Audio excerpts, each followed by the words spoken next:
Schaefer has requested an excuse. Dr. Ford, Present. Vice Chair Lewis, Present. Chair Thomas. Present. We have a quorum present. Mr. Longstreet is also present.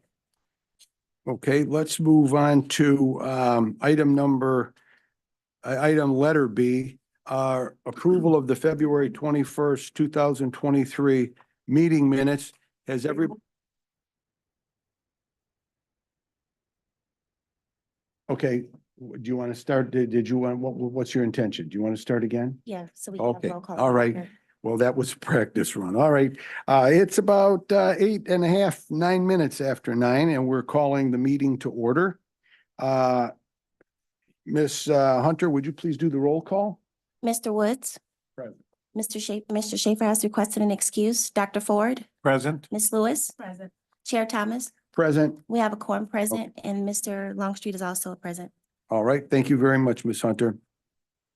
Item number B, item letter B, approval of the February 21st, 2023 meeting minutes. Has everybody had an opportunity to review them? Yes. Yes. Anyone care to make a motion? I move that the motions be adopted with corrections as All necessary. right. I believe that Mr. Woods is, are you still reviewing them? Okay, Oh. let's give him a minute.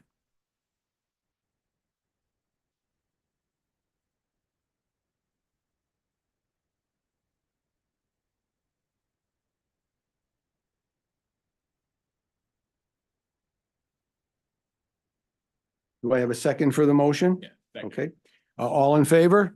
Aye. Aye. Any opposed? Minutes are approved. Moving on to letter C, unfinished business. Ms. Parisian, update from commission staff, Ray, proposed ethics ordinance amendment. What can you tell us good about our proposed amendments?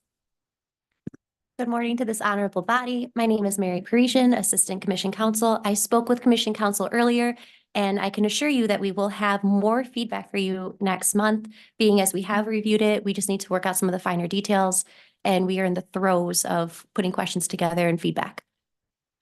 All right, well, just so you know, we had a subcommittee. I'm just refreshing everybody's memory, including my own. We had a subcommittee brought it before the whole board and they were approved and we submitted them.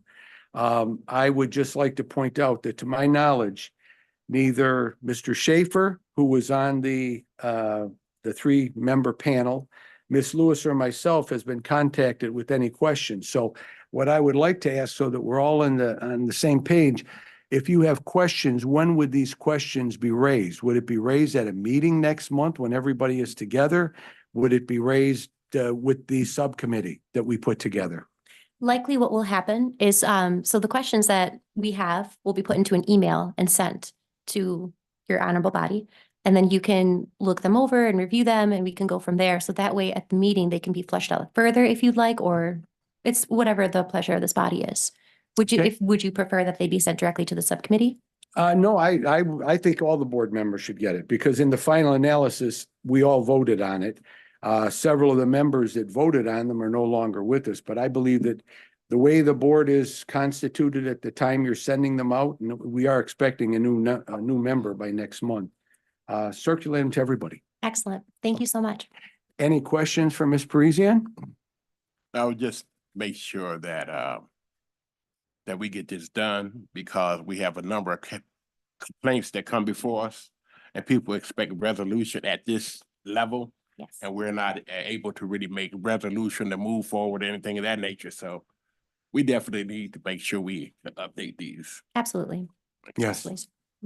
I will second what Member Woods has said. We've been waiting a long time on them. There are important proposed amendments in there.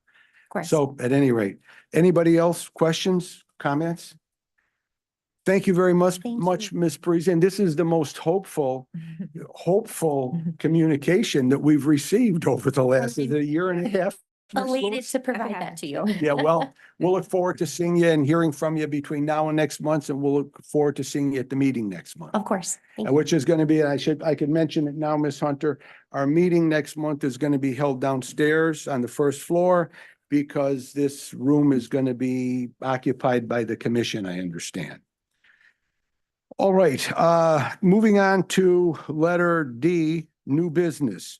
Number one, communication dated March 7, 2024, received March 7th from attorney Andrew Hussey, Ray lobbyist procedures for updating their registration. Mr. Longstreet, I will ask you to please update all of us here today on what the issue is that was raised in that communication and what your recommendation is. Well, the issue that was raised in that particular communication was whether how would the lobbyist registration be updated? Do they need to just simply update what they already have or submit a new lobbyist registration? It is this time that I believe they have to just simply file a new lobbyist registration to update their previous registration. Where would they be filing? Would they be Secretary of State? That'd be through the county commission and us.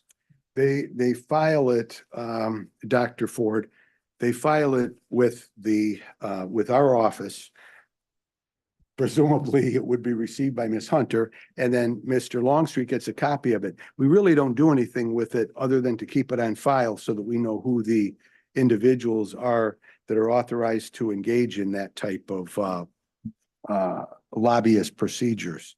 So what you're recommending is that rather than updating, that they just Simply submit- file a new one with the updated information. I'll tell you the reason why I would probably go along with that, but I'll defer to anybody else's opinion.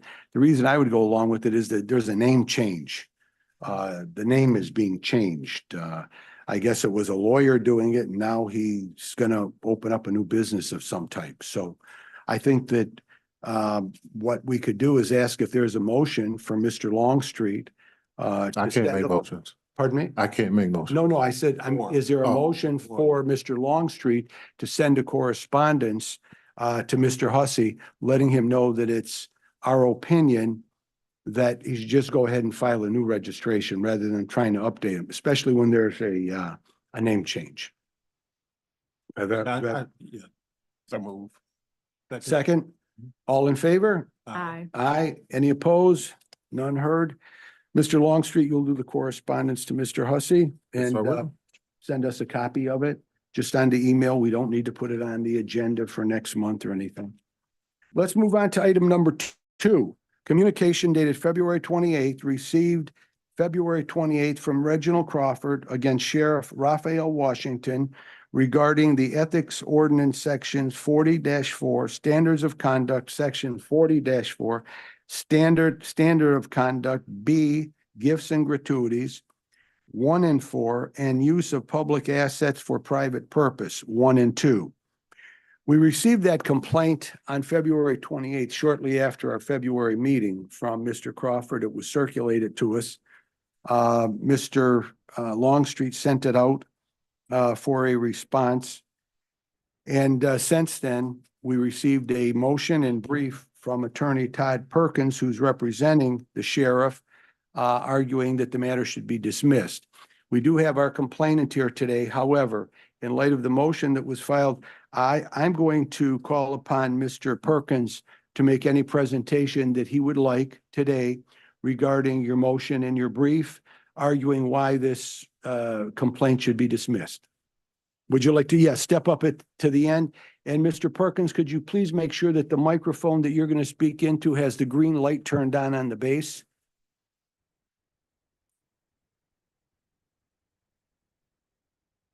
Am I being recorded now? She's, Okay. Oh.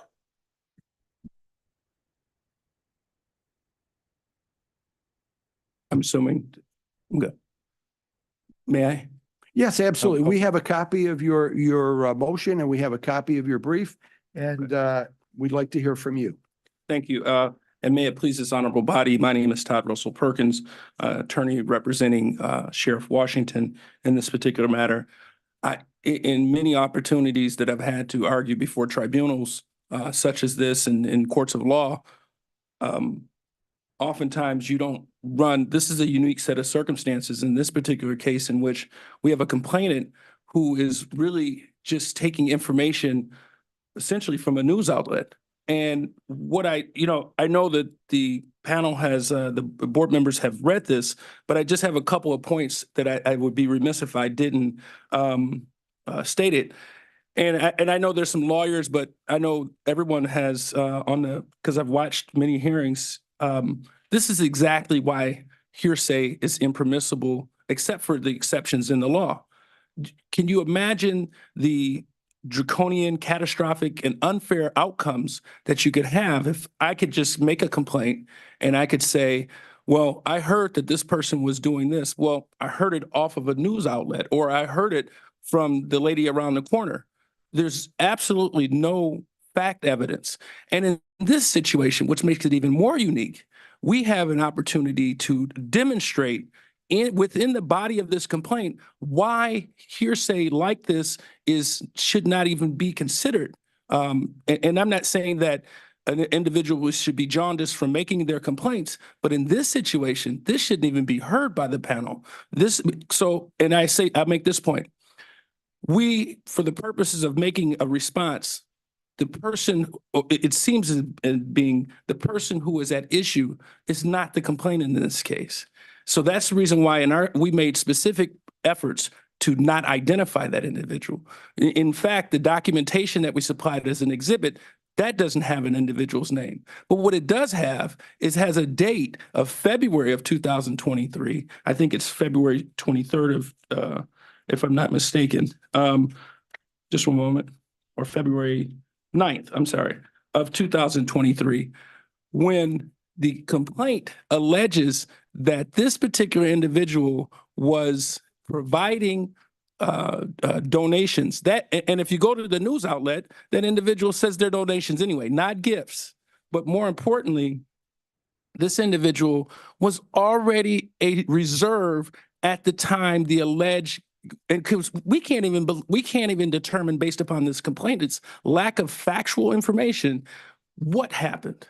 But assuming we'd go and carry down the road, we know that in fact, everything is errant in which the complainant is saying. It's impossible that this could have happened because the person was already a reservist. So he couldn't have given items for the purposes of becoming a reservist when you're already a reservist. So that is one nugget that supports why this should not go forward. But beyond that, I think the heart of this is that the complainant in this particular situation is not alleging any facts that individual knows themselves. And I think that's it's absolutely necessary in order to bring forth a complaint. The rules dictate it. Your rules also dictate that it's the complainant's burden to bring. You have the ability to do investigations, but at some point there has to be some palpable and credible information that's presented to you before you move forward. And if that's not the case, then we run amok of the law. We run amok of what justice is, and I don't want that to happen in this particular situation. So I'd ask the court. Ask this tribunal to not move forward in this particular matter. There's a bevy of different reasons, but the fact of the matter is it just didn't happen this way. And it didn't happen. The source of the complaint is that this individual gave these items or pay for play, so to speak, and it just didn't happen. Any questions that the board members have, I'd be glad to try to answer them. Does anybody have any questions now? Because it would be my preference now to hear from the complainant. And then I want to give Mr. Perkins the last word on his argument of the motion. So if anybody wants to ask questions now, I will defer to you. Mr. Woods, Dr. Ford. Okay.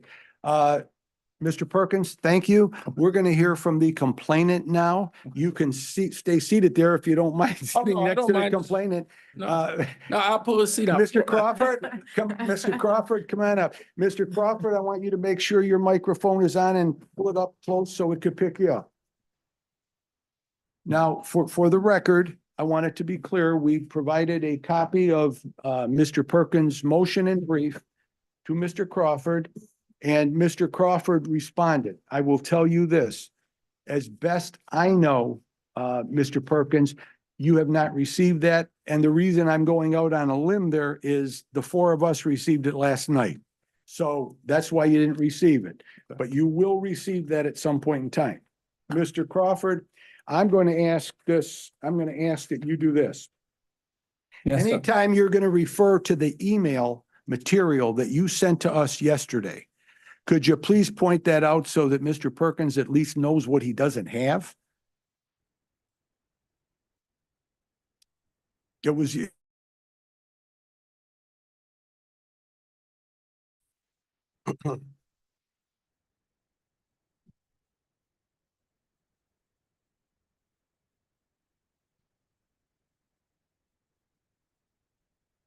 Good morning, on board. For the sake of, with all due respect and for the sake of full disclosure, because due to what happened at the last hearing, it wasn't, or Vice Chair, Ms. Lewis failed to, even though it's on your website, but she failed to disclose in the meeting that she was appointed by the sheriff, Raphael Washington. Oh, okay, well, Mr. And- Crawford, I want to stop you there. I generally try to avoid interrupting people. You need to know that every member of the board, including the two new members that are going to be appointed, and Mr. Schaefer, who's online, he can't participate here today, but he's one of our members on Zoom. All of us are appointed by somebody. All of us are. Absolutely. I'm appointed by, there are 7 executives in Wayne County. And each one of the executives get to appoint someone. So I've been appointed by someone, Miss Lewis has. I have the highest degree of respect for her, and I have the highest degree of respect for her service on this board, especially in light of the fact that her and I are sort of running the board. She's the vice chair and I'm the chair.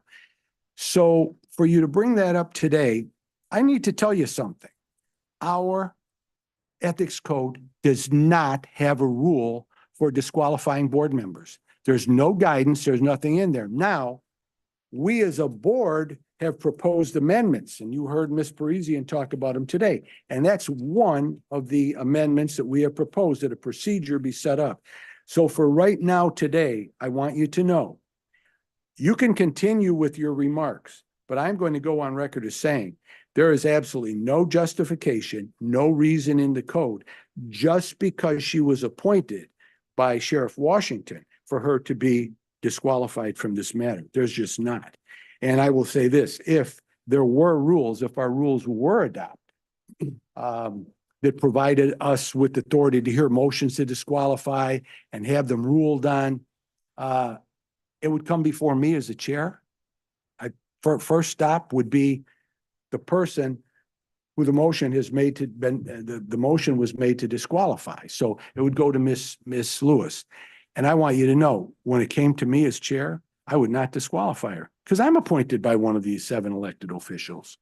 So that's the bottom line. But I'm going to let you say whatever you want to say, but it's important that I point that out to you. We as a board have struggled to get modern rules in place regarding what type of evidence can be admitted, what type of documents can be admitted. We don't have that yet. So I've interrupted you.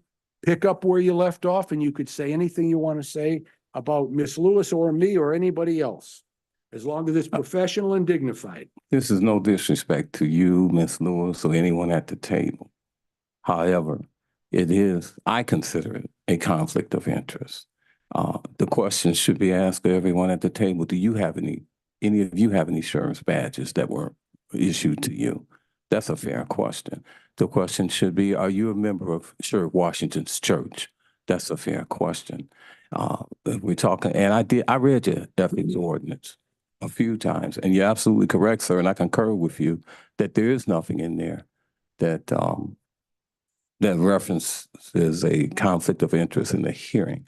However, on its face, and also, as I stated in the last meeting, I considered the vote on it, and then the mere fact that it wasn't expressed publicly, in the last hearing. I mean, it's expressed publicly now because I'm here, and I just said this.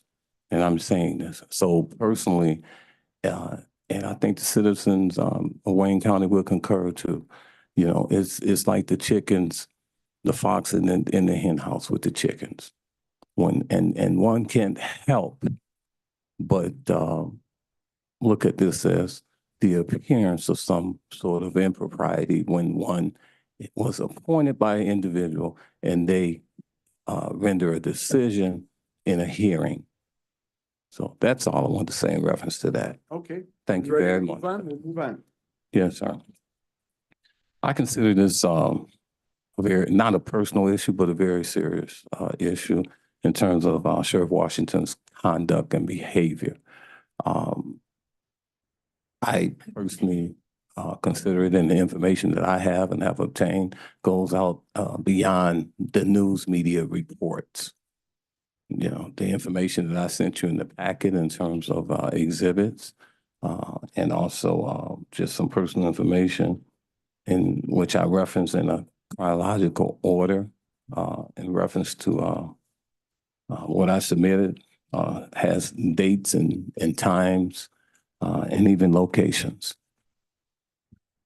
as to the behavior in what I consider a pay-to-play activity or play-to-pay conduct that not only, well, involves this former reservist who, by the way, didn't want to come out because he felt some sort of retaliation, and there was some. Yeah. The ability to object.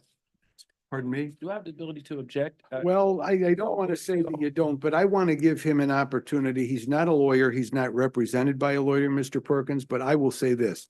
Anytime you want to object, you can object, but those objections are really not something that's within our parameter, you know. Almost like a deposition, but I would object. And the basis Okay. of what I'm objecting is the same basis upon which I filed the motion. This is hearsay, not only hearsay, but it's hearsay upon hearsay. Well, just so that you know, Mr. Perkins, I don't want to go too deep into what we have in our ethics code and what we don't have in the way of our authority.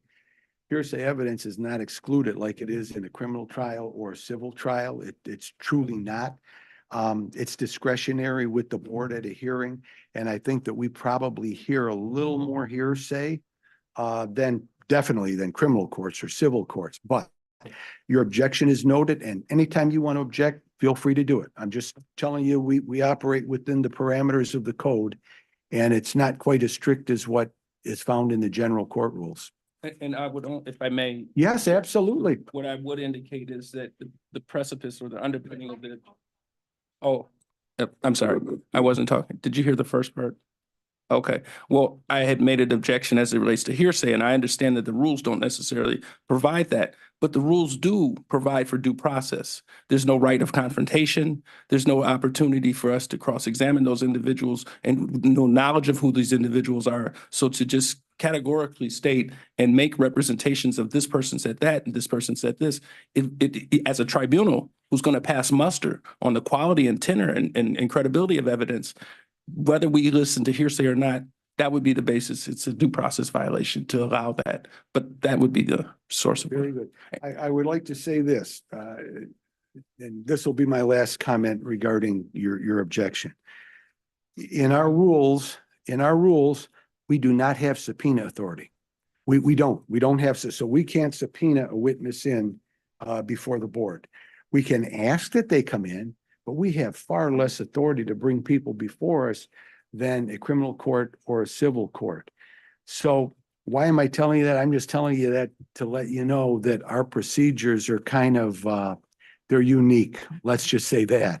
And if we get our proposed amendments approved, or at least started on a path to be discussed, some of those things will change. But I will tell you, I take your objection very seriously. Thank you. But I do believe that is something that would be more likely fleshed out at a hearing. And this is not a hearing within the parameters of the ethics code today.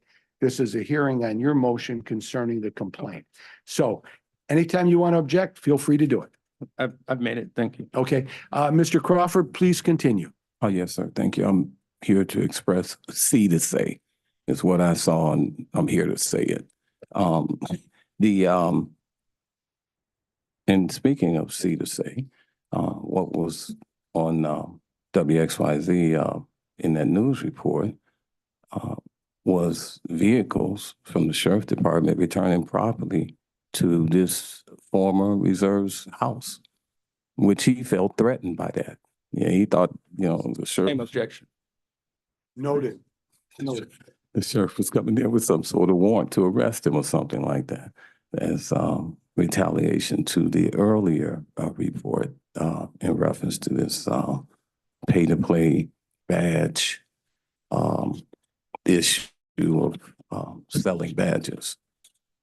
So I just respectfully request an investigation, a hearing on this issue, and I think it's appropriate that it should be heard. There should be a hearing. And I have a different, like I said, chronological order as to when the things that occurred or took place then that differ from Attorney Perkins. That's all. Does that Yes, complete sir. Your remarks? Okay. Yes, sir. Well, Thank you know, what I would like to ask you would be this, in your complaint, I'm not talking about the materials that you sent yesterday. In your original complaint that was filed on February 28th, you made reference to a FOIA request that you were hoping that would become available and a police report. When do you anticipate receiving those documents? I assume within weeks. It's been a while.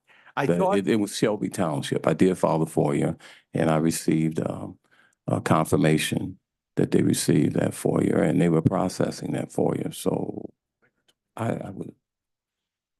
I thought I saw something in your request for investigation where you said March 15th, you were hoping to get something by March 15th.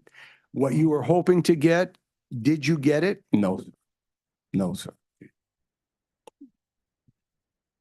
I want to ask you this question, Mr. Crawford. The matters that are set forth in your complaint, do you have personal knowledge of any of those other than what you saw on TV or what you heard? Do you have firsthand knowledge? You say that you saw a car parked, okay? A car parked out in front of this unknown individual's house. The other matters regarding the mugs and the gifts, do you have any personal knowledge? Have you talked to anybody firsthand who told you that information? Or are you relying on the news reports that appeared after our last meeting on February 21st? Actually, the individual who was a part of the news report, he reached out to me. So you know that individual's name, may not have been disclosed here. You're aware of that individual's name, but are you telling us, in all honesty today, that individual told you that he does not want to become involved in this process? He, in so many words, he would like to, but he fears retaliation. Okay, yeah, objection noted. Anything else, Mr. Crawford? Because I'm going to turn the floor over to Mr. Perkins to have the last word on his motion. That's how it works. No, sir. Okay, Mr. Perkins, anything else that you would like to say? I didn't see the email. What I would also make an additional motion is that to the extent that his email submissions seek to expand what he filed in his complaint, I don't think that process would afford him the opportunity, because I believe some of his statements, Mr. Crawford's statements or Mr. Complainant, seek to expand some of the scope of the original complaint. And I think that would be improper. So to that, I would ask the court, the tribunal to excise that portion of the email. I haven't seen it yet. But again, I just, my response to that would be, thank you, sir. And you know what we'll do, so that you could take a look at that? When you're finished arguing, we're going to go around the table, let anybody ask questions of you and Mr. Crawford that they want to ask, including Mr. Longstreet. But we'll give you a break to read that over. Please don't feel rushed and let that take away from your argument. You'll get a chance to take a look at it, and you'll get a chance to argue on it. Thank you. You got your Surface, which I can send you the email with the with the exhibits. Oh, yes, I do. If I can use my laptop. Yes, absolutely. Could I make a suggestion to the board? I think it would be worthwhile to take a short recess, 5 to 10 minutes. Let's all get back as soon as we can. In fairness to Mr. Perkins, I want him to see what we received last night, and I'll tell you why I want you to see that, Mr. Perkins. I want to direct your attention to the ethics ordinance, subparagraph 5, C5, C6, C7, C8, and C9. What those rules state is that when a complaint is received from an individual, whether it's Mr. Crawford or anybody else, this board has to promptly send that out to the respondent for a response. Doesn't say that the respondent has to respond or has to answer. It says that the respondent may answer. Then it goes on to state that once the respondent's answer is received, that information has to be provided to the complainant, and the complainant is permitted specifically by the ordinance to submit additional information. And if you'd like to take a look at my ethics code on that during the break, you can. Let's all take a break. I'll tell you what, it's Before we take that Yes, break, okay. I want to make note that there's a gentleman online with a name similar to mine, named Okay. Frank Wood, that is making comments that are not mine. okay. I am Frank D. Woods Jr. There's a Frank Wood online making comments. Well, Frank, thank you very much. I can explain who that Frank Wood is. I believe he is Deputy Sheriff Frank Wood. I think he's currently employed by the Sheriff's Department. No, he's retired. Oh, he's retired? He's But retired. we're talking about the same Frank Wood. Is that correct? I believe so. Okay. Well, I only know one. I want to thank you That's why very I'm much. identifying who that is. So Yes, sir. that's who that is. It's not the board member, Frank D. Woods. We want to thank you very much for bringing that to our attention. It's 22:10 right now. Could we agree on taking a break for 10 minutes until Mr. Perkins has an opportunity to look at the materials that we all received last night? I can tell you, I barely had an opportunity to take a look at them. I looked at them this morning when I was sitting down with my wife at the breakfast table. Okay, we're on break, Mr. Perkins. Please don't feel rushed. Thank you. Does he have? I just possession forwarded of that stuff now? too. Thank Is you. he? Okay, we're off the record.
an opportunity to take a look at what was submitted by Mr. Crawford yesterday. The board members have seen it. I think we got it last night. Yesterday evening, we received it. So, Mr. Perkins, any comments that you wish to make?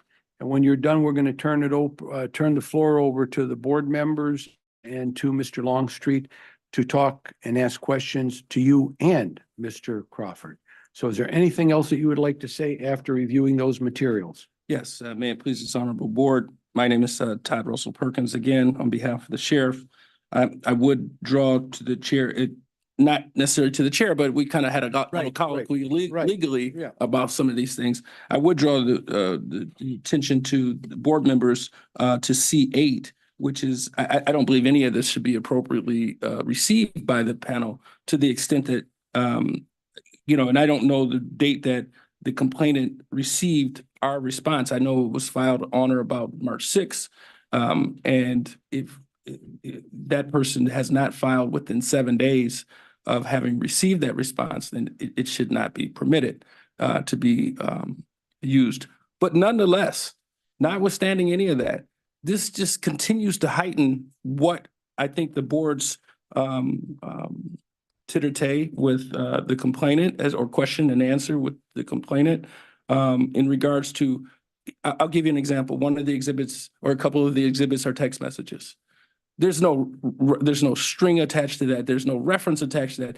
And particularly as your rules dictate, the complainant must provide factual evidence for you to consider. There's been no facts that have been stated. They're mere illusory things that could or could not be true, but it's no verifiable information. Nothing that the complainant can sign off on and say, this is a verified complaint of some sorts. I think that's some of the questioning that the chair was making of the complainant. So when you look at some of these text messages, we don't know who they're from, what they reference, or any of those things. And I understand that in the actual letter, there's a suggestion that that ties in some of these text messages. But again, this is not what we should be doing here as an ethics board. I mean, I think some people don't look at this process as serious as I do. I know that the board does, but this is just not something to go around and say, I believe something happened. That's the best I think could be said. I believe something happened. I believe this, not because I'm a fact witness, not because I have firsthand knowledge of these things. It's just these things are strewn together in some manner to suggest and try to give some validity to the underlying complaint, which again, there is none. There is nothing to say, because what it does now is what they're trying to say is that if you look at in the timeline of events, July 15th of 2022, now that's an expansion of the underlying complaint.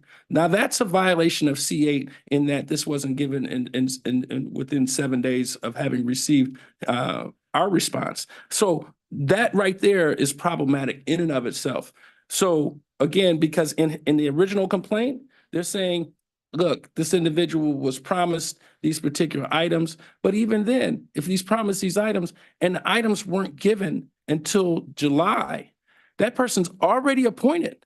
That person's already a reservist. Again, and they're not gifts. That individual, if you want to go to that individual, if you want to go to the news story itself, which is not posted here, that individual says that they're donations. That's an entirely different issue. And that's the reason why hearsay, and I understand this board is permitted to some liberal use of information, but that's the danger in this situation. I mean, these are, we don't want this to be a shadow court. And I don't think there's any intention of any board member to do that.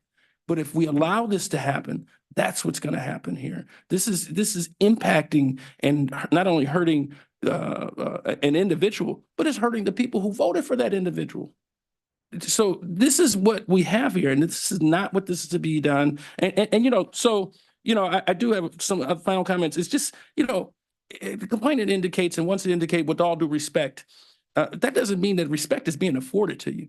This is a venomous situation in which, a serpent that spits venom.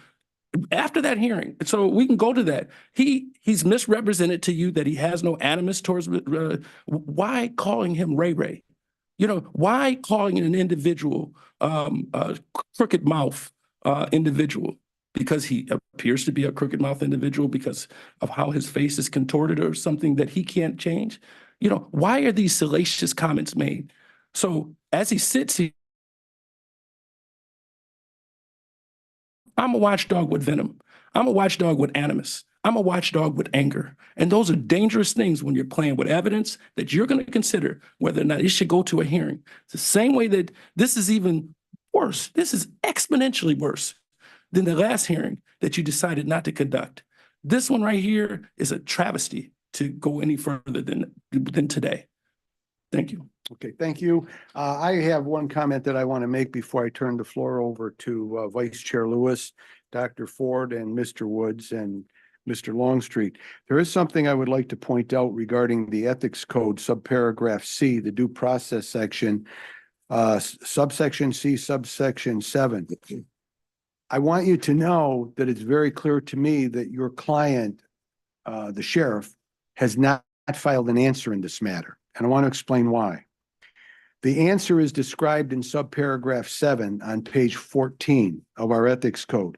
The answer shall comply with all of the following: be in writing, include a response to each allegation raised in the complaint, contain the signature of the respondent and designee if being filed by a person other than the respondent before a notary.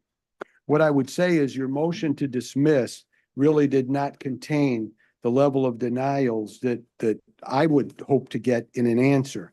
And I do want you to know, because of that, there was a question in my mind regarding whether we even had to provide that to Mr. Crawford in anticipation of the meeting today, because it's not an answer. Each allegation is not answered. Could have been answered by saying this is hearsay, it's not true. But I just want to point that out for the record. I appreciate all your comments. And now, Vice Chair Lewis. Floor May is I yours. respond to that, Chair? Yes, yes. Okay. you- So what we did was we went through every allegation in there. And what we did was in anticipate what we're saying. And we did indicate this is deemed a response. We're asking this to be deemed a response to the extent, and that's what the title of this is. And we're asking it. So we believe that we've met and answered every allegation. And because we're asking that it not go forward, it's a motion by the lawyer saying that this deemed a response because we're asking that it be deemed a response. Now, to the extent you're saying, I don't accept this as a response, well, I'd ask for the liberal contortion of your rules as it goes, like you said, to hearsay. To that extent, it factually, everything's been answered here because we did say all of these things, they don't match. And all of these things, so we took particular note, not only in the motion itself, but also in the brief. So yes, to the extent that Sheriff Washington, I don't believe his signature is on this. No. We filed this as a motion, which was something unique. And I don't think that typically happens, but I think that because you're a tribunal, a motion is appropriate when we don't feel that the evidence itself, almost like when the person files a lawsuit and we file a motion in lieu of an answer. And that's what this is. That's how we anticipated doing this from that perspective. And I knew it was unique at the time, and but I'd hope and pray that the board moves forward and seizes at that. Thank you. I don't have anything for you. You're very welcome. And to get back to, you made reference to the complaint from last month. One thing that was significantly different regarding the board's consideration of the complaint and answer last month is that we had an answer that was filed. There was a response to allegations. And so that was a different, but I just want to point that out. And now, Ms. Lewis, I promised you the floor, it's Thank you. yours. Thank you so much. Mr. Crawford, I have a few clarifying questions for you. Do you know what date was he sworn in? I'll make reference to what was Yeah. documented here. Yeah.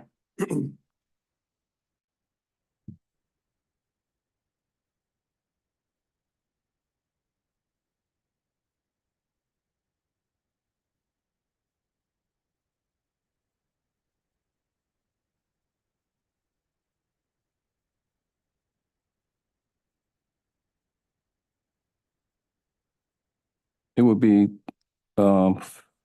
February the 9th, in reference to the email that's in Exhibit Okay. F. Of what? That's on the Of what year? 7th of February, 2023. 2023. And so he's no longer a reservist, right? Do you know when he ended his service with the Wayne County?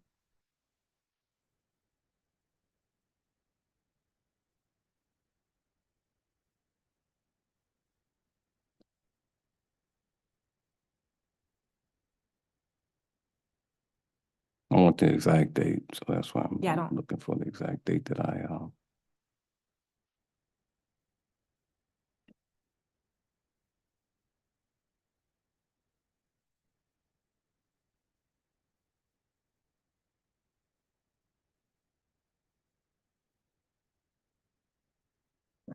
the February the 27th, Of 2023? 2023.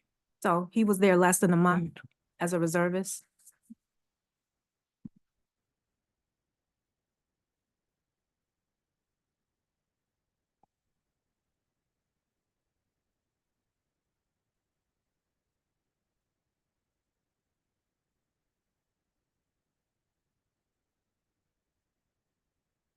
Yes, ma'am. Okay. That would, yes. So he was sworn in on 2/9/2023, and then he's no longer there 2/27/23, less than 30 days. Is that true? No, it's 20, he was sworn in, let's see, sworn. February Right? the 7th, 2023. That's more than 2 months to September. Oh, September. Okay. Yes, ma'am. Okay, 6 months. Okay, thank At you for least. that. Okay. Okay, I just wanted to clarify that. The other thing is you provided these texts. I have a problem with them because they are screenshots. They don't tell the whole story. Do you have a transcript of these texts from this former reservist? Let me see what Texas you're referencing. The ones you sent the other day? I know I have the exhibits, but I want to visually check them. Yeah. If you They're don't. screenshots. They don't, so basically, from those texts, I can't really see the beginning and the end of the conversation. So I have concerns about the timeline and the evidence that you're providing. In your exhibits, you say, July 15, 2022, the sheriff was at an event with this person and exchange during a campaign fundraiser advising, to solicit merchandise. Do you have proof of that conversation? Is that in the text? That's not in the text, but that's, if you're referencing July 15, 2022, Exhibit A, and that's what was also reported on.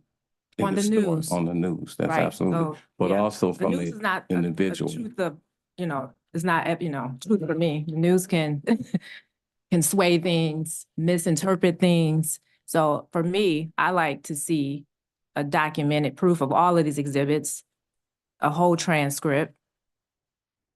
And also, we don't have the person here that you're referring to. So we're hearing hearsay. We don't really know. I mean, you could be doing this outside of his guidance. He may not even have an idea what's going on. And it's just, I know anyone can file a complaint in Wayne County, but in this case, because it was on the news, the person has hid his identity. I'm not sure if all of these things are accurate. Okay, well, the things that I have that were submitted to you in chronological order with these dates were obtained from that individual. From you not directly? From you Yes, directly? ma'am. I stated that earlier. He Okay. reached out to me. He reached out to you. Absolutely. And that's why this stuff is documented here. I'd never had this documentation. I had what was reported as everyone else in Wayne County and the world to see in the news media, which is still a violation or has the appearance of a violation of the ethics. Has ordinance. appearance, but it hasn't been proven. Okay, thank you. Okay. Mhm. I got a few questions. As far as the timeline and the mugs, the reason for the mugs, you said July 15, 22. You said he promised reservists, and that was what the reservists told you. They promised to re-swearing in a former deputy in exchange for merchandise during a campaign fundraiser. Is that correct? Are you referencing July the 15th? July 15th.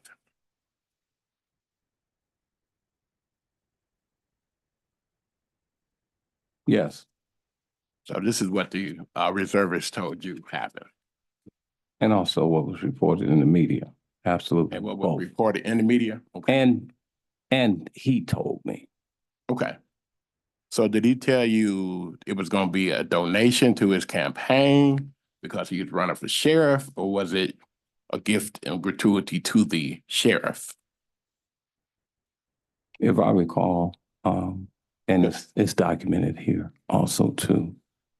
It was donation originally, Okay. but it fell over into solicitation Okay. when there was down the road after a couple donations, it became a point of solicitation when the sheriff asked for some mugs and he had a $500 fundraiser.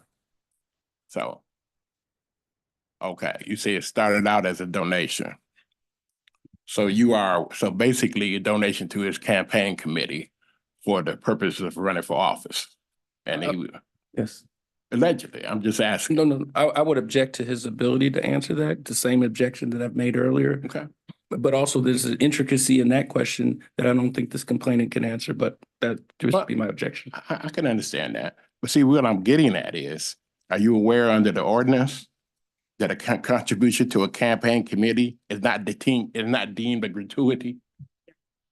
So these mugs, if they're part of a campaign, they're not a gratuity.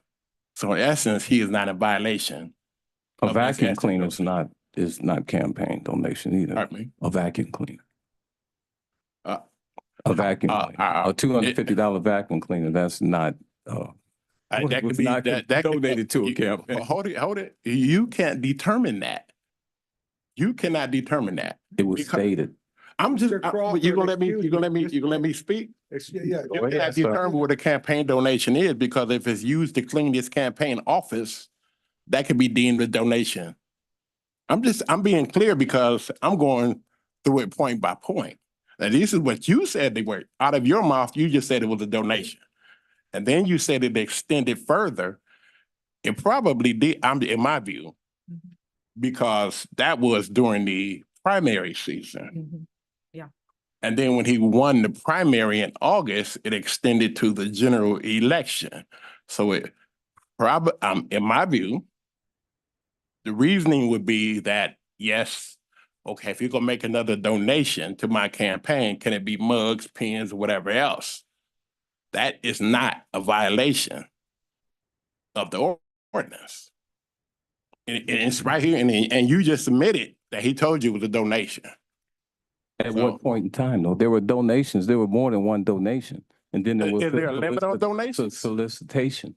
Is there a donation? No, it crosses the line when you say donation, and then I come ask you for something additional for something. And also too, if you want to reference campaign, there was nothing reported in the campaign finance report relevant to any of these so-called donations or solicitations. That has nothing to do with this body. That's a whole nother issue. As far as being here to say he violated the ethics policy based on the fact that he received donations out of your mouth and testimony. That is not a violation of the ethics policy. Again, I said there were donations as stated prior to the solicitation. And this is all about a badge, receiving a badge. It was a pay to play. That's what, so then the complaint that you're complaining about is really third party. It would be the complainant that said he had me pay to play, that would be the person to come before this body to make that complaint. That's, if he said he made me pay to play, and I'm upset with it, then it's an ethics violation in my view, that I should come to the ethics board, file a complaint that he had me pay to play. We don't have that. We don't have Sheriff Washington here either. I'm gonna W- object. w- So It was just being Crawford, could I ask, No. could I respectfully ask, let Mr. Woods finish? I think that he's trying to be very respectful with his questions. Let him finish before you, start responding, please. Just, if you do that, I'd appreciate it, and I think. yes, sir. Mr. Woods, do you have a question for me? Because I answered a few of them, but do you have any Well- additional questions? I'm the one asking the questions and I do have more. Continue, sir. And my other question is, Objection, he's being argued, the witness is being argued. the other question is, you said that further along, there were other solicitations. Where do you have evidence of that?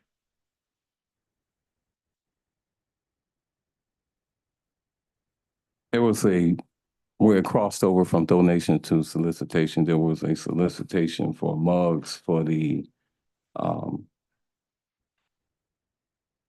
I'll get the date here for you too. I had the date down in here. For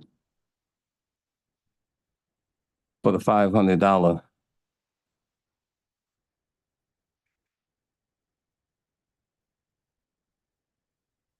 The $500 fundraiser.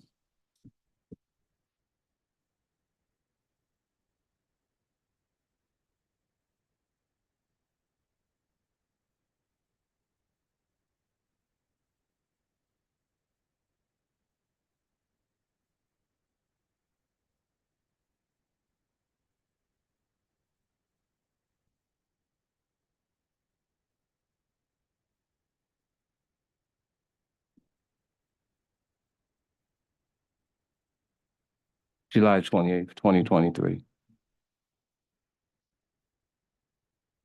Exhibit I.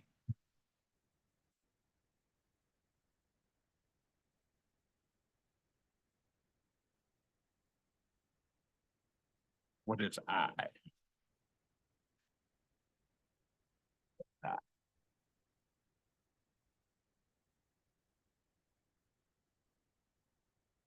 I in this? I don't believe it is. Did we get it this morning? It's in all the photos. That's a date. That doesn't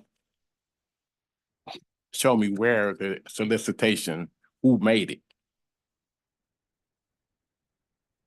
Yes. It's a date that it was done. You have that exact solicitation, the request. You Yes, have the request. yes, it was a request Do you have, from Sheriff Washington to do you the, have an I exhibit? I did not get it from Ms. Hunter today. That's all I could say. I don't, we did get it? Through the chair, the images that were submitted, they were not labeled by by alphabet. They were just image just 0 through images. 31. Exhibit I is, I'll show it to you.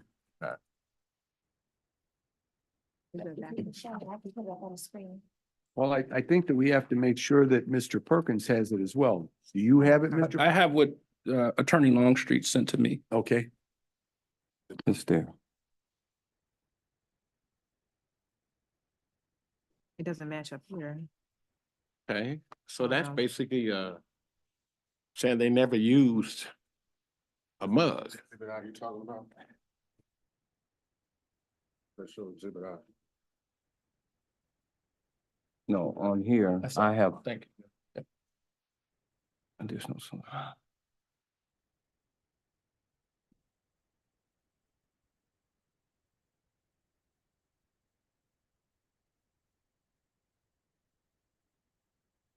I didn't bring a computer with me.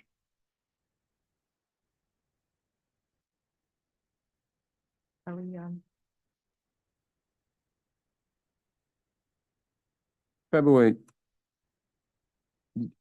as a response to your question, Mr. Woods, February the 12th, 2023, Sheriff Washington allegedly requested more merchandise. That's Exhibit H.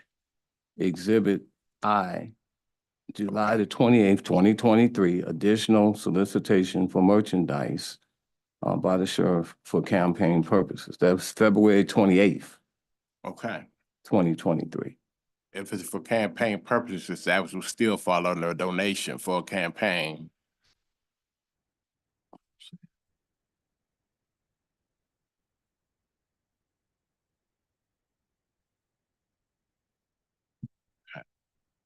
And on August the 24th, 2023, was more, gifts and in exchange Let me for step back. Was that maintaining his position. was that, exhibit they showed you, at the Attorney Longstreet showed you, was that the exhibit you were referring to? No, no, exhibit.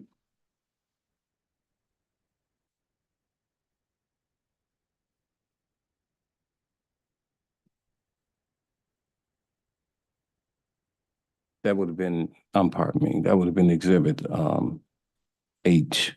It's above H. That's exhibit H. Additional solicitation for merchandise by Sheriff Washington for campaign purposes. That's I'm gonna object. July the 28th. If I may object, I think that the witnesses indicated that the word additional, when that wouldn't be additional if the reference, the original reference is from July of that year. And also, as it relates to that exhibit H, the witness has misrepresented the date. It's actually April 12th of 2023, if I'm looking at that exhibit H properly. So those would be my objections, which I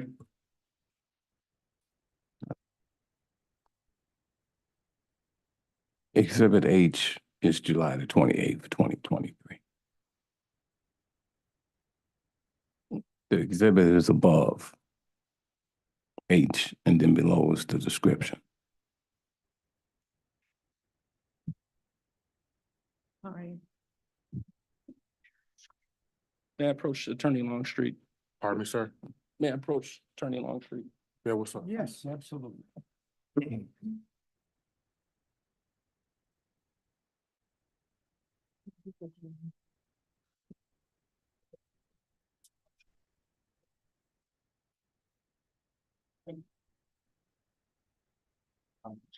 Which one is it?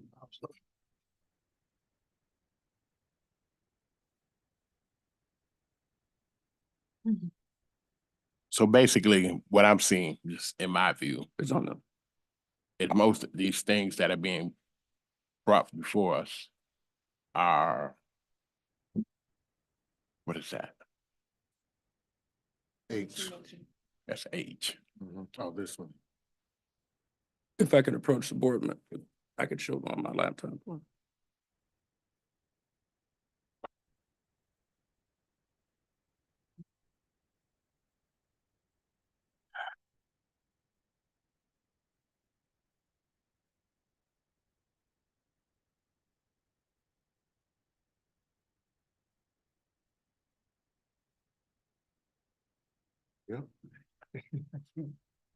Okay.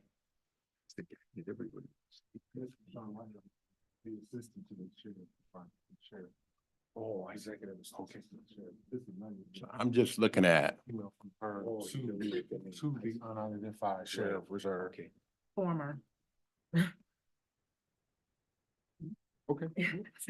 All right, for clarification, former. Well, It's former. All right, former.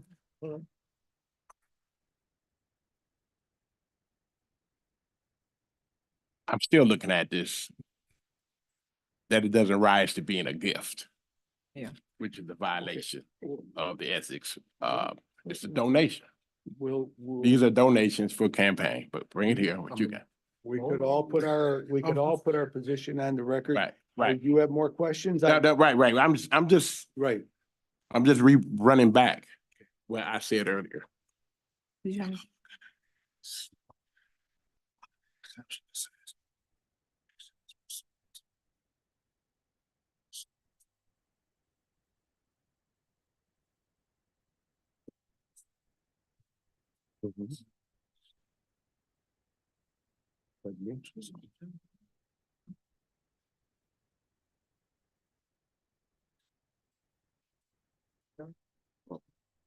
But that's a violation of the campaign finance. In case it gets stopped by adoption. Yeah,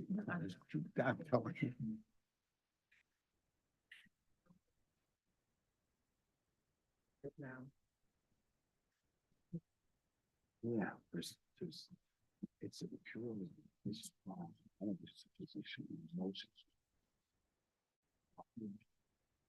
Okay. Okay.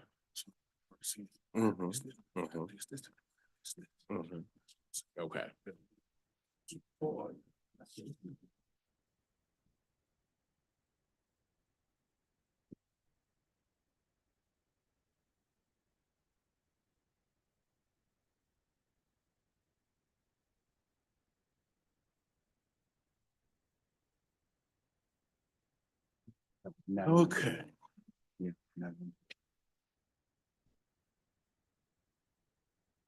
One last question. Well, now that, they depend on whether they get a copy of the ethics code. I really don't know the answer, but I know that.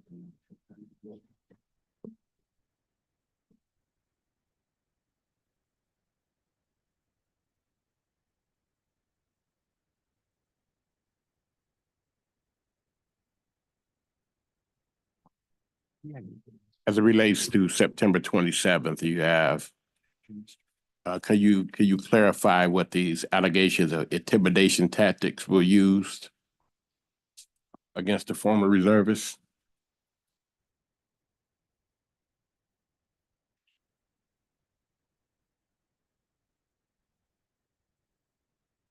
Oh, yes, sir. That was the use of the internal affairs captain, Reed Chakrabarty, in terms of some sort of conducted investigation into this matter. Again, another objection. Objection noted. So what was the violation? I mean, what was the harassment? What was the threat? Intimidation. Well, there was this ramped up harassment and during a so-called I call it a so-called investigation because internal affairs they categorize that as interviews. I categorize it as interrogations when they want to create a narrative to fit what their investigation is, a false narrative. Let me say that. So, and I've had experience with that over the years when I was the union president. In dealings with internal affairs in the sheriff's department, as was reference to my members. So I do understand what the former reserve officer is talking about. However, that information can be, the conversation log, as stated here, can be made available upon request. So if you request that, exactly what was done and what was said, and even to go further, what occurred on February the 19th with the sheriff's security guards returning merchandise, Object. mugs, this is a fact, mugs, pens, and chargers to this individual's house without the former reservists having any knowledge that they were coming to his house. I mean, no one called to say, hey, we're returning this stuff. They just showed up and dropped it and rung his doorbell and dropped the stuff on the front. That was return of a number of items, but it wasn't all the items that were donated. Okay. I would object, if I may. My objection is a comedy of different reasons. One, the complainant wants to propose a narrative about what he believes about internal affairs within the sheriff's department. His answer was non-responsive to board member Wood's question. And I'd ask that portion, to the extent he did answer a portion of board member Wood's question, that be received, but the other balance of the information should not be received as an answer. It's non-responsive. Your objection is noted. Fair enough. You can continue, Mr. Wood. Okay.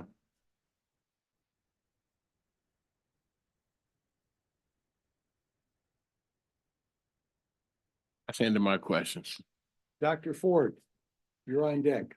Okay, I, My questions are pretty bit brief, and it's more of a comment. Whether or not, Attorney Crawford, you feel that you might. I'm not an attorney. You're not an attorney? I'm not an attorney. You're doing a great And job. No, I'm not. I'm not an attorney. I'm 47 years in so-called law enforcement. And those want to say police officer, I call myself a peace officer because you really gotta understand what's going on in the community and the world. So, no. All right, Mr. Crawford, I'm just looking at the complaint, the face of the complaint. And I'm wondering,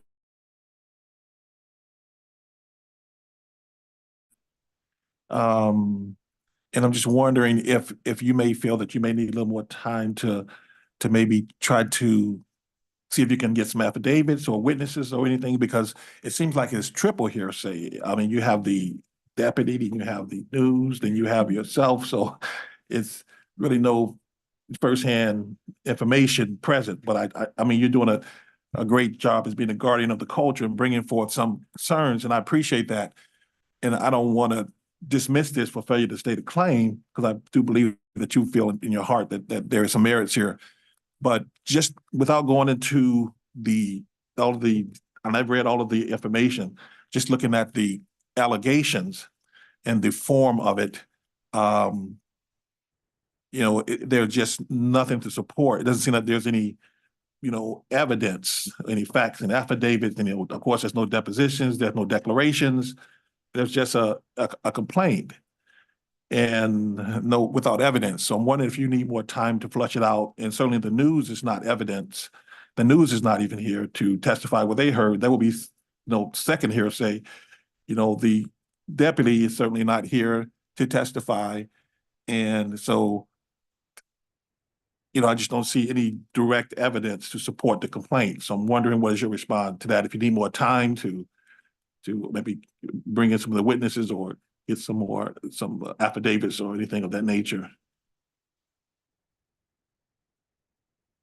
You referenced this as triple hearsay, and I think I stated earlier, it was all for the world to see and say, in reference to the news media. And that's if I wasn't alerted, or the citizens in Wayne County, if this was not in the media, I wouldn't be here at the table, because I would have no reference or no information about such an egregious violation of your ethics ordinance. I wouldn't have this information. Thus, the information's out there, and that was due to an investigative reporter. And I can assure you that investigative reporter airing something was factual, because they would be subjected, as the attorney Todd Perkins would tell you, to some civil liability. Well, if they could come in to testify to that. I can reach out to the individual that reached out to me and see if that can occur. And make no doubt about it, I will. I didn't reach out to him, he reached out to me. Okay, and that's how some of this pertinent information as to what happened was attained. And really, it's more expansive. And by the way, it was filed within the 7 days of your ethics ordinance as a response. Dr. Ford, may I please piggyback on to the Yes. question you raised? I received the materials that you sent yesterday early this morning. I'm thinking it was probably before 6 o'clock. And I looked at it and I saw a comment on one of the WXYZ broadcasts where somebody referred to a tape of the sheriff contacting the unnamed individual. I could not find that. I want to ask you this. Are you aware of whether, you keep talking about the news broadcast. On the news broadcast, was there a tape played of Sheriff Washington, or those comments that I saw? They'd be hearsay, but I tried to find it, but I ran out of time. I had to get downtown here. It's there, so you would have to clip on. Did they play it? They played it, sir. Then I It's didn't still like- there. It's on their website. Excuse me, sir. Yes, sir. Excuse me. Mr. Longstreet, with all due respect, just one quick question. Have you heard that tape? I watched both videos, yes. And you heard the sheriff's voice on the tape? I heard the All right. sheriff's voice, yes. Could I ask this question? Why didn't we get it in our package? I emailed it to you last night, the link to the video. It was in. I didn't see it. It was in. I did not see it. So, that, and then I apologize, that's my fault. I'm not that computer literate, Okay. I guess. But at any rate, I wanted to know that because I will tell you this right now today. If I knew that that was in there, I may have respectfully asked that Miss Hunter somehow play that for us today so that we could hear that tape of the sheriff calling and requesting what he requested. I'm not going to paraphrase what it was because I didn't hear it. But I think that your question is one of the most germane of the day. What could this complainant provide other than his synopsis of what other people said? I have a But question. yeah, you could, I interrupted Dr. Ford. I'm I gonna let didn't have you any go. other questions. Okay, then Yeah. Ms. Lewis. For Mr. Perkins, do you know, so I'm trying to understand, what's the difference between a deputy sheriff and this sheriff? He was a Reservist. reservist. So it's not necessarily MCO certified, whereas many of the deputies, and there's some deputies who are not, who work exclusively in the jail, Okay, but they're sworn in as deputies versus a reservist. And a reservist is not, I don't believe, if I'm correct, and I know the lawyer for the sheriff's department is here, if I'm correct, I don't believe reservists are paid. right, they're volunteers. Right, they're volunteers, and other deputies are paid. They're employees of the Wayne County Sheriff or County of Wayne. And you may not know, and maybe you could, do you know they receive this ethics ordinance? What materials do they receive? They're volunteers, Mhm. do they receive the ethics?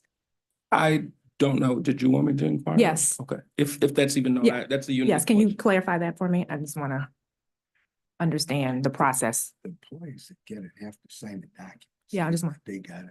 May I? yes. I'm sorry, let me get back.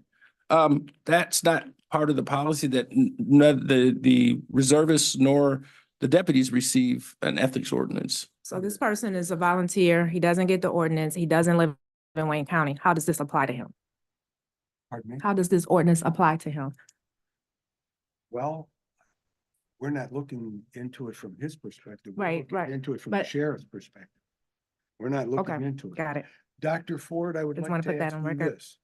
I just was, and Mr. Woods and Vice Chair Lewis, I was just informed by Ms. Hunter that she has the capability of playing that tape recording that was on the news broadcast that we've been talking about here today. And I'm telling you, I found out about that just seconds ago.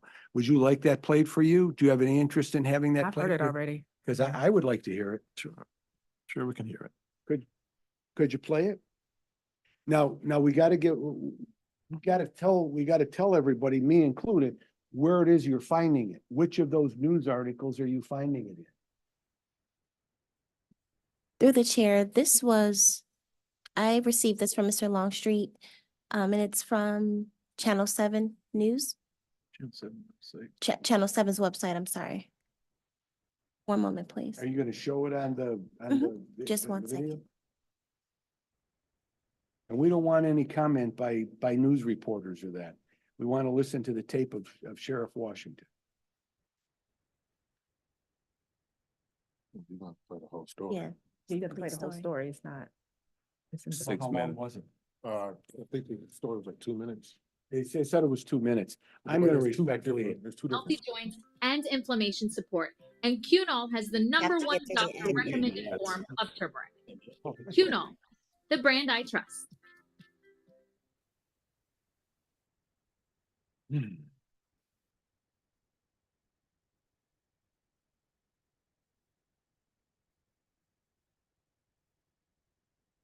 last night.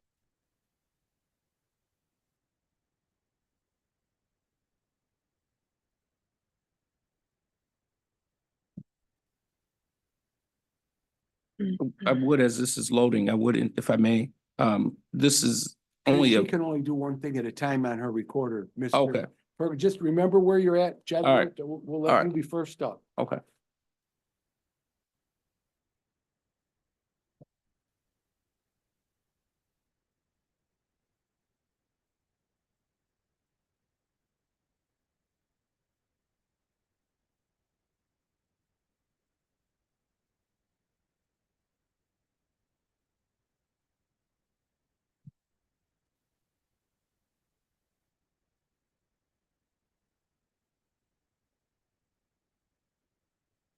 I don't think it's gonna. Doing that. I was doing, You have it up on yours? I'm waiting on the commercial to stop.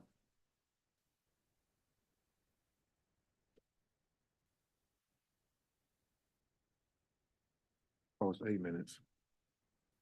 It's 8 minutes. Accepted gifts from a man who wanted something in return. It's a bizarre story that involves a badge, thousands of dollars in merchandise, and significant rewards. And as Senate investigator Ross Jones reveals, it's a story the sheriff doesn't want to explain. When you gave him all these gifts, in a way, were you trying to buy this badge? In my mind, yes. Until recently, Span wore a badge from the Wayne County Sheriff. In Michigan, One of my reserve favorite deputies are supplements licensed by the state, but they look like real officers.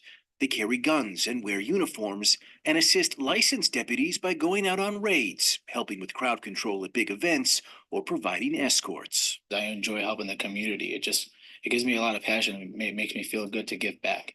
The man we're talking to asked that we not use his name or show you his face. But let's be clear, the sheriff knows who he is. He's telling you his story in shadow because he doesn't want it to stop him from getting another job in law enforcement. And he says you don't need to just take his word for it. He's offering proof. He was first appointed a reserve under Sheriff Benny Napoleon, then, after being removed from the program, by Sheriff Raphael Washington. In both cases, he said he got his badge not by going through normal channels, but by going straight to the top. According to rumors out there, this is the best way. Approach the sheriff directly. And do or say what? What I did was I came up to him and I approached him with a deal. He said he met Sheriff Washington at this campaign fundraiser in July of 2022 and said he asked to get back in the reserve deputy program, telling Washington he could give him free merchandise that the sheriff could use to promote himself. In return, he hoped Washington would make him a reserve deputy again. Text messages show him offering Washington custom mugs with his face and name, phone charging pads touting his honesty, integrity, and experience, and personalized pens too. The sheriff's reply, "Love it. How much?" He said he'd donate them. Why? I gave it to him so he can use them for his campaign. Or whatever he would want to use them for. He said he had 1,000 mugs made along with 2,000 pens and 300 phone chargers. He declined to say their total value. Quotes we obtained show that much merchandise could easily exceed $10,000. He delivered the first batch of mugs to the sheriff himself. Texts confirm a meeting on November 23rd, 2022. And just 2 hours later came this email from the sheriff's assistant. They just gave me a form with a background. You just fill out your name, ID, things like that, and then they run a background, and that's all I did. A background check should have revealed a high number of police contacts through the years, at least 9 separate incidents alleging fraud, larceny, intimidation, and more. Only one case led to criminal charges from his time as a reserve officer somewhere else. Back in 2017, Highland Park Police kicked him out of their program for poor attendance, and when he failed to return their equipment, had him charged with larceny. The case was later dropped. But all that didn't stop his candidacy from moving forward, and the free merchandise for the sheriff kept coming too. In this text, he sent the sheriff a photo of more boxes of mugs. "I'm sure we can use them," the sheriff replied, along with the words he'd been hoping for. You're in contact under Sheriff Mike Jafer. You're in, meaning you're going to get your badge. Correct. What else would it mean? Less than a week later, he was sworn in, given his badge and sheriff's ID. I mean, on the surface, it seems like a clear example of some sort of. Excuse me, I think we should. Karan use that. Pinkins That's is the former chair of the Wayne County of Ethics this Board. And I don't think that this board should be exposed to that. Leave the text between the sheriff, the reserve deputy, even words we say, what's that? Yeah, You got a person that's. well, I'd like to hear the rest of the tape, but not what the former chair of this board had to say. Trying to skip ahead, but it won't allow me. So Can you skip ahead to the tape itself? I can't advance the tape, so I'm gonna play it muted till he's done talking. Okay, very good. Cause you shouldn't be saying anything at all. Requirements to become a reserve deputy on their website, or at least they did. After we started asking questions for this story, they deleted them. Requirements included a 16-week training academy like the one taught here at Schoolcraft College. Did they have you go through any training? The sheriff's department did not have me go through any training. What about take any tests? The sheriff department did not have me take any tests. The only training he's ever had, he said, happened in Highland Park a decade ago. It was supposed to last a month and a half. He said lasted just a few days. Highland Park's current chief tells me the program was a mess, that he stopped using it over concerns that reserves were being trained inadequately or not at all. It made news back in 2018 after certifying a convicted felon and no longer exists. But for Wayne County, it was enough. I'd like to be able to tell you how the sheriff explained all this, but he refused to talk to us for this story. His spokesman, Ed Foxworth, did, and told us a number of things that are just plain false. First, he claimed the sheriff never gave this man a badge to begin with. Of course, that's not true. So the next day, he changed his story, acknowledging that yes, the sheriff did appoint him a reserve deputy, but insisting all those gifts played no role in his decision. He said the sheriff never even used them. Quote, "We never handed out a single one." Really? Yeah, I need some money. I'm having a fundraiser, birthday party. Okay. On the end of August, and I'm doing some VIP bags. But the sheriff's own words tell a very different story. This is a recording of a phone call he placed in July asking for more merchandise. He was about to have a campaign fundraiser. I don't have enough bags. Because I really save them for my seniors and stuff, and for people who, I want to get some too, that now I gotta come up with about 50 to put in these VIP bags for those that's gonna be contributing like $500. Okay. Any politician or person who's running for office knows about expenses. I think we heard the tapes that, Mr. Longstreet, are there more tapes Here of to the sheriff sheriff? headquarters, and said he threw in a birthday present too for the sheriff. No, A brand new vacuum cleaner. that's it. That's all we Details are know. around. I think Dr. Ford and I indicated we wanted to hear the sheriff's voice. Do you want to hear any other part of that article? For me, it's not necessary. I'm not sure what other part there is of that article. Well, then, do you want the rest of it played? Yes. Okay, go ahead. Yep.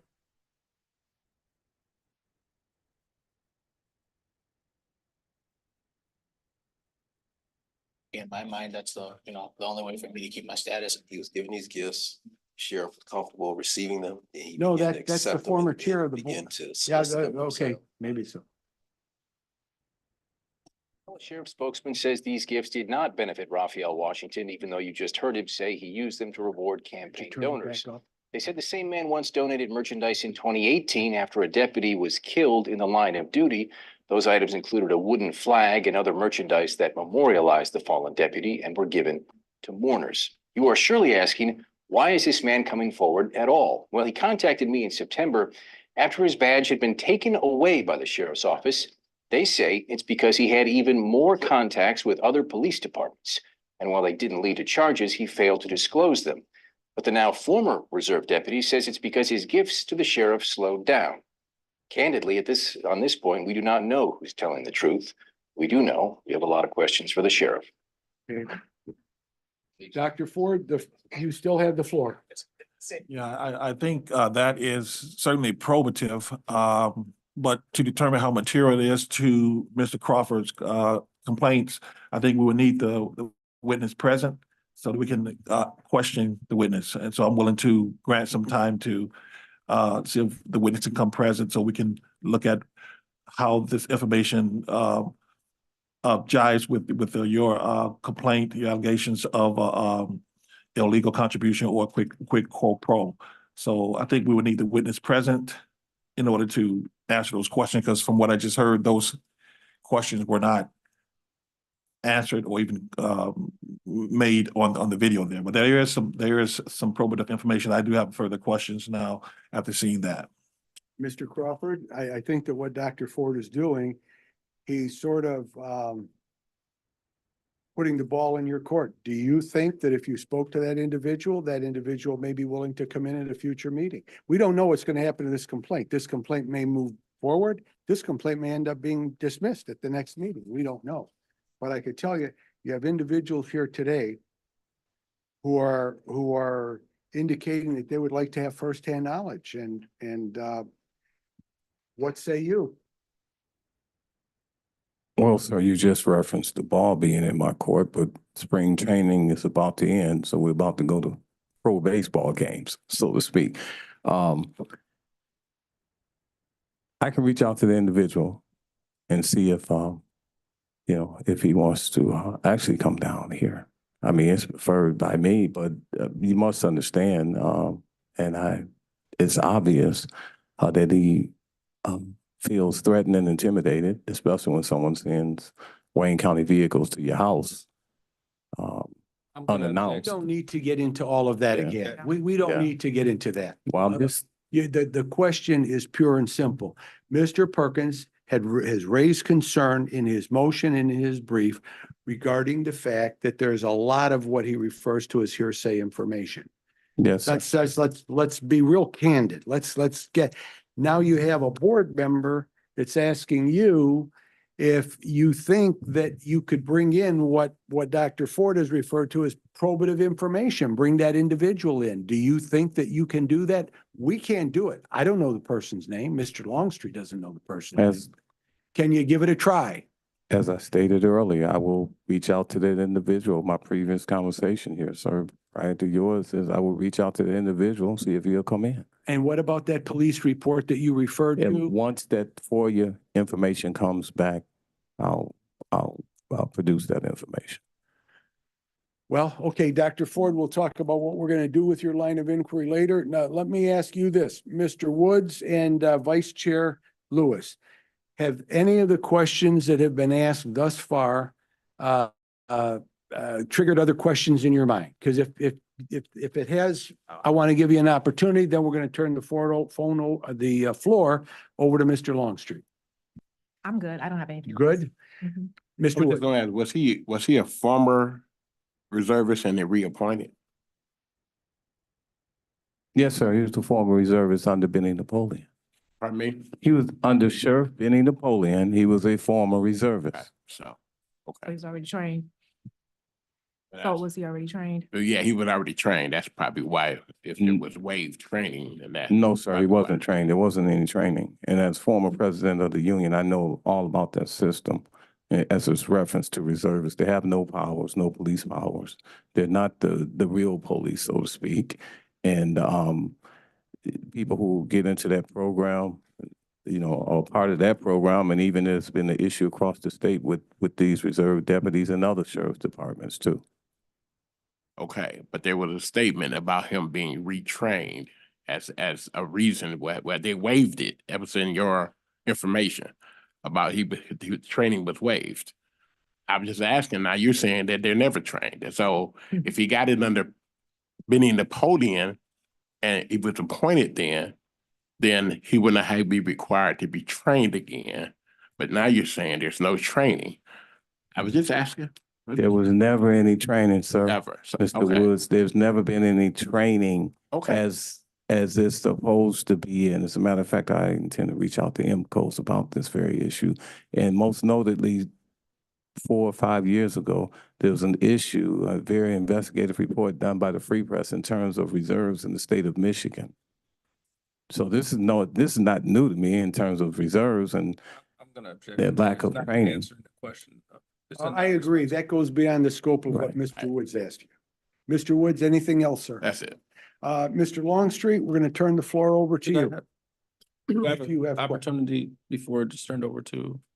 Yes, absolutely. So at this point, based upon what I do hear, and I don't want, I may be reading the tea leaves, what I would ask, I would bolster my motion to dismiss without prejudice. I don't believe that because if he's going to bring another individual in here, I think that the sheriff should have an opportunity to file an answer. And I would note that an answer would be due tomorrow versus today, because it would be within the 21-day period. We just expedited this hearing, so the answer would not be late. But nonetheless, if that person's going to come in, we need to know what that person's going to say. So therefore, I think it would be more efficient to dismiss without prejudice, meaning that he can bring this back at any point in time rather than this hanging over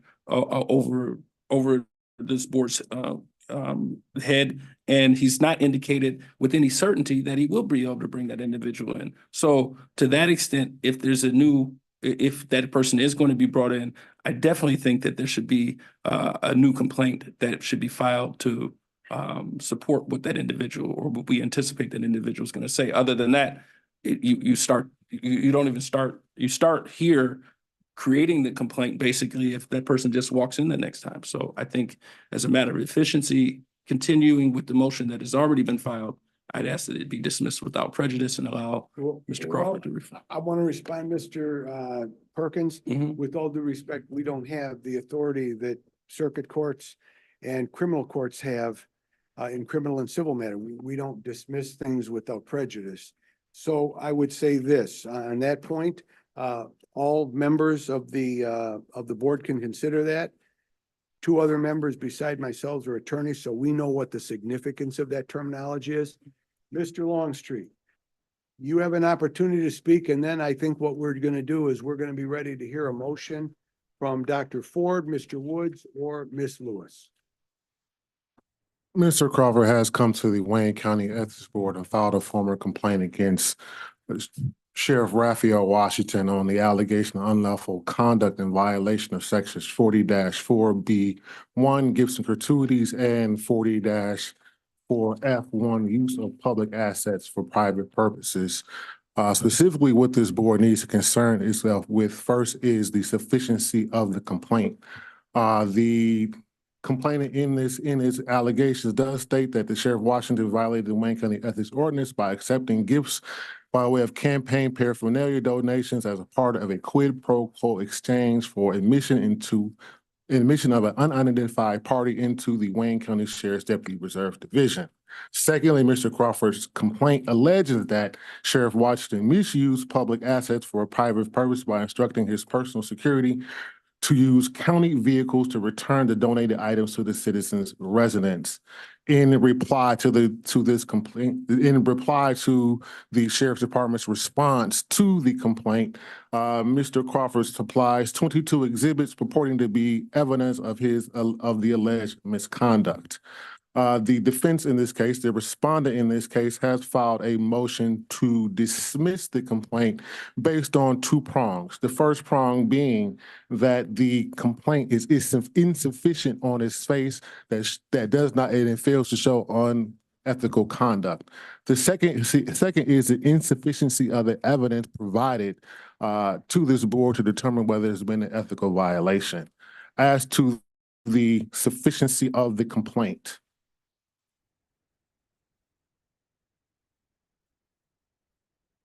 40-7C1 spells out the requirements for the sufficiency of the Wayne County Ethics Board complaint.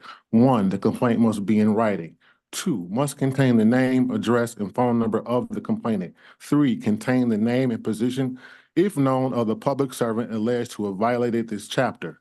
4, contain a statement of the alleged facts and circumstances which spells specific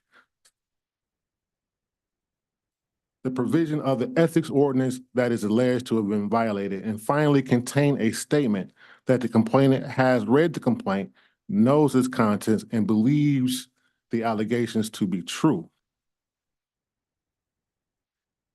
As to the motion to the only basis at this time for this board to dismiss this complaint is under 40-7E6AD, which spells out the complaint on its face fails to state a claim of unethical conduct. So at this point, the only thing the board would have to consider is if the complaint itself fails to state a claim of unethical conduct. As Dr. Ford has properly stated, Dr. Woods has properly stated. Mr. Woods, I'm sorry, he's a doctor to me. So, as Mr. Woods has properly stated, there is an exception that applies.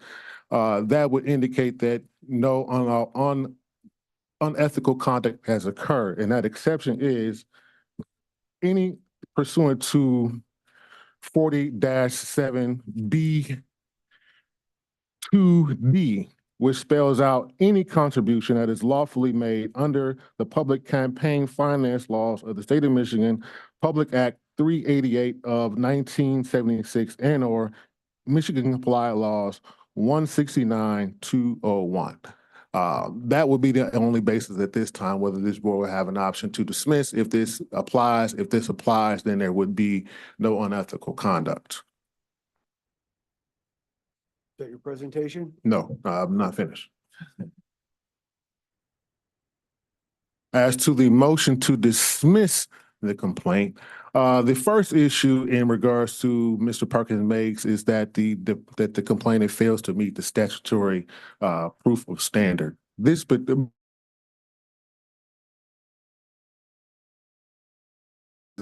at this time. I believe the the standard of proof in this case is enumerated in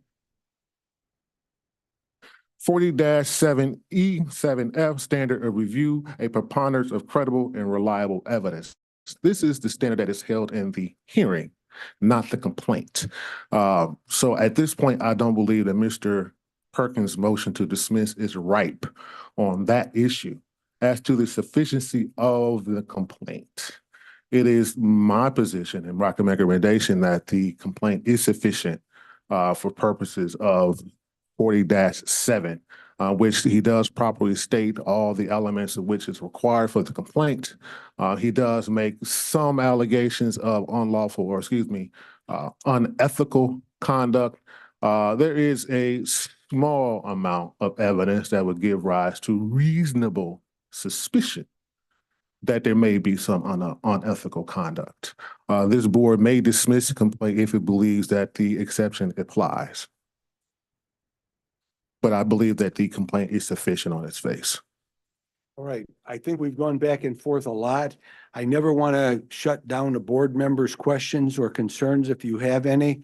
But to move things along, we have some other matters on the agenda. I would ask this question. At this time, does any board member want to make a motion regarding what has been discussed here today? The arguments that Mr. Crawford has presented, Mr. Perkins' motion, Mr. Perkins' brief, and Mr. Perkins' arguments. Any motion?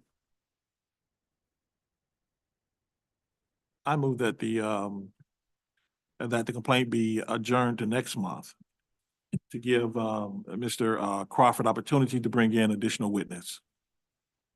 Okay, is there a second? Second? We have a second. All in favor, say aye. Aye. Any opposed? None. Motion has passed and it's put over until next month, but I'm putting it over with this caution. Mr. Crawford, we want to be very, very fair to you. We have to be very, very fair to Mr. Perkins and his client. I am telling you that I don't know how other board members are going to look on it. I know how I might look on it if we get information the day before the hearing. And that hearing, like we did yesterday, we got some information from you. The hearing in April is the 17th.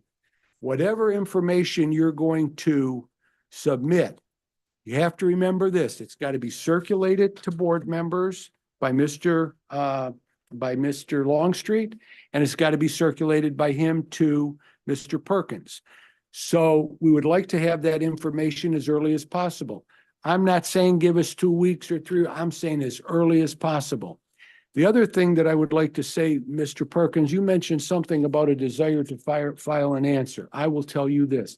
I believe that the board has authority based upon all these circumstances here to give you an extension for filing an answer if that's your desire. If at some juncture, if you want to do that. I thought I might have heard you saying that. So what I would say is after you get this information, presuming that we're going to get information from Mr. Crawford, we'll all get it through Mr. Longstreet. If you make a determination that you want to file something else, talk to Mr. Longstreet. I will tell you right now, the answer will be yes. May I, Chair? Pardon me? May I respond? Absolutely. So I believe, well, what I would do in light of the questioning that the chair had with me in regards to what I presume was an answer, I do believe we would be timely. I'll file an answer timely today. I wish you would, and I Yeah. want to tell you why. Yeah. I want to give Sheriff Washington every benefit of the doubt. Last month, there was an outcome of a file involving him, but here's the but. There was an answer in there from him. We don't have that yet. I'm not telling you to do it. I'm not telling you have to do it. I'm not even telling you to consider it. I'm just saying that may be a game changer for one or more members of the board to hear him say what he has to say and sign. So are we all set, on this? Any, no more questions, Mr. Crawford, you understand where we're at. I think we've gone around enough on this. I think we have to move on with our agenda. So let us turn then to, and I always have Ms. Hunter reminding me of something that's at the top of page 2. And it's discussion regarding board's public comment policy. Has everybody had an opportunity to look at that policy that he put together? And just to refresh everybody's memory, as far as I know, we For the motion, did. a voice vote? Yeah, they did voice over. Yeah, we took a vote. We took a vote. It passed. All ayes and no nays. All right. So Ms. Hunter, going back to item 4 at the top of page 2, discussion regarding the board's public comment policy. Now, if you recall from our last couple meetings, I brought up the fact that the Wayne County Board of Commissioners has a policy, and they have it posted right online so that people know what they have to do, what they can talk about, how long they can talk, know what the process is for asking questions of the board. They can ask them, but we don't have to answer them.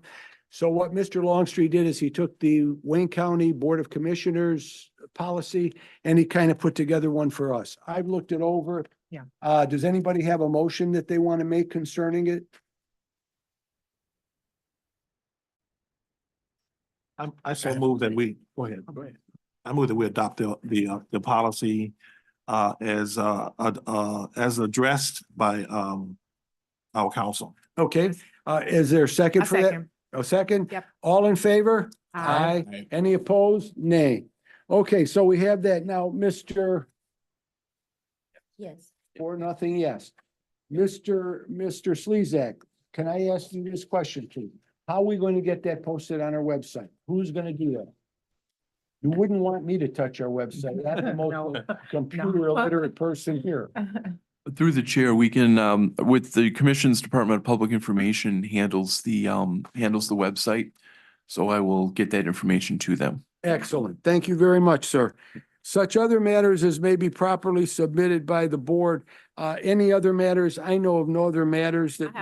I have a few that I just want to add to Okay, the yes, agenda. yes. I think that since we have new board members and even existing board members, we need to do a walkthrough of a hearing versus a former hearing.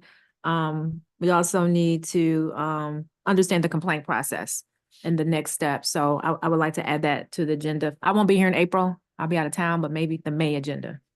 Okay, let's put that on for the May agenda. Did you hear that? She said, and you know, I think that that's very timely in light of the fact we have 2 brand new members coming on board. One of them is from the prosecutor's office in Wayne County. He'll know a lot about criminal law, but He might not know about this. you know He might- about this ethics is stuff. different. So at any rate, that's a good idea. Let's put that on for the May meeting. And with that, Ms. Hunter, let's turn to item F, public comments. Who do we have lined up? We, through the chair, we actually had a public comment card from Mr. Crawford, but he left the room. Okay. No, he's right there. Oh, wait, there, Mr. he's still Crawford? back there. Mr. Crawford gave me a public comment card. Okay, are you all set? Okay, so there you go. And anybody else, public comment, Ms.? There are no hands on Zoom. Okay, very good. All right, then, let's talk about item G. Does anybody want to make a motion to adjourn? Motion to adjourn. Second, third, fourth, fifth. Fifth, sixth, Okay, seventh. well, I want to thank everybody for their participation today. And I will see everybody next month with the exception of Miss Lewis. I won't see her. She's not going to be here. I'll be the